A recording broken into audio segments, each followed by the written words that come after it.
दोस्तों last week मेरे पास 2 ऐसे पेशेंट आए जिसके बारे में बताना आपको बहुत ज़रूरी समझता हूँ। दोस्तों पहला पेशेंट तो अपने वालिद साहब को लेके आया और कहने लगा डॉक्टर साहब चेक करें मेरे अब्बा जी बार-बार बीमार हो जाते हैं। ये इतनी प्यारी बातें करते हैं कि हमारी नज़र लग जाती है अब्बा जी को।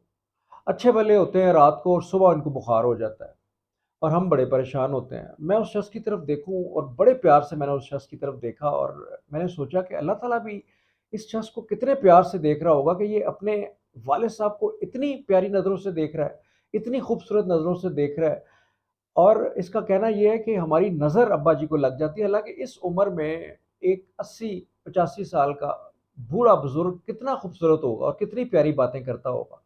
लेकिन उसके दिल में अपने वालिद साहब के लिए कितनी मोहब्बत थी और कितना प्यारे जज़्बात थे। वो अपने अब्बा जी को इस अंदाज़ से देख रहा होता था कि उसको महसूस होता था कि शायद मेरी नज़र अब्बा जी को लग जाती है।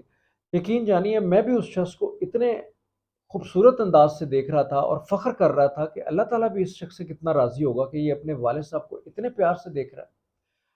दोस्तों दूसरा शख्स जो मेरे पास आया वो भी अपने वालिद साहब को लेके आया और उसने किस अंदाज़ से बात की वो भी मैं आपको बताता हूँ।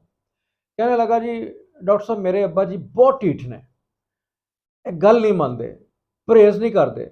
इन्हां नूं कहने ए ना खाओ, चावल ना खाओ, लस्सी ना पियो, ठंडे गरम दा ख्याल रखो लेकिन इतने ढीठ ने कि मनदे नहीं यकीन करो और इन्हां दा रोज़ गला खराब हुंदा है, इन्हां नूं खांसी शुरू हो जाती है।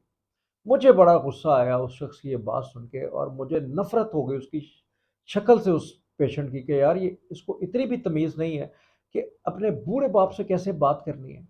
एक शख्स वो जो कह रहा है कि मेरी नज़र लग जाती है अब्बा जी को और एक ये कह रहा है कि इतने ढीठ हैं। मुझे इतनी उस शख्स से नफ़रत आई कि मेरा दिल चाहा कि मैं उसको उसी वक़्त अपने क्लिनिक से बाहर निकाल दूँ। लेकिन ज़ाहिर-सी बात है वो अपने अब्बा जी को लेके आया था, मैंने चेक भी किया उसको और दबे लफ्ज़ों में मैंने उसको समझाया भी कि यार बुज़ुर्ग हैं, उनको इस तरीके से बात ना करो।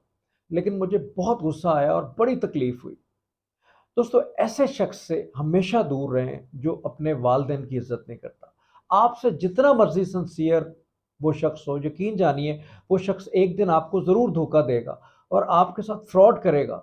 दोस्तों ऐसा शख्स जो अपने बाप की इज़्ज़त नहीं कर सकता, जो उसके लिए बाहर गया है, रोज़ी-रोटी कमाई जिसने, उसको चलना सिखाया, उसके मुँह में निवाला डाला और आज वही शख्स अपने बाप को आँखें दिखा रहा है और बदतमीज़ी से बात कर रहा है। तो क्या ये समझते हैं आप कि आप वो शख्स आपके लिए सिंसियर होगा? मुझे जब कभी पता चल जाता है कि ऐसा शख्स यकीन जानिए जो अपने वालिदैन की इज़्ज़त नहीं करता, मैं उससे दोस्ती ख़त्म कर देता हूँ। मैं उसको अवॉइड करना शुरू कर देता हूँ, उससे बात ही नहीं करता और मैं कोशिश करता हूँ कि वो शख्स मेरे सामने ना आए। कोई जिससे अल्लाह भी राज़ी ना हो, आप क्यों दोस्ती करना पसंद करेंगे? कभी ऐसे शख्स से दोस्ती ना करें जो अपने वालिदैन की इज़्ज़त नहीं करता, उनसे प्यार से बात नहीं करता, उनसे मोहब्बत नहीं करता, उनका ख़्याल नहीं करता और उनसे बदतमीज़ी से बात करता है। तो कभी ऐसे शख्स के साथ अपने मरासिम ना बढ़ाएँ, वो ज़रूर आपको किसी न किसी मुकाम पे धोखा देगा। बहुत शुक्रिया डॉक्टर कमर को इजाज़त दीजिए, अल्लाह हाफ़िज़।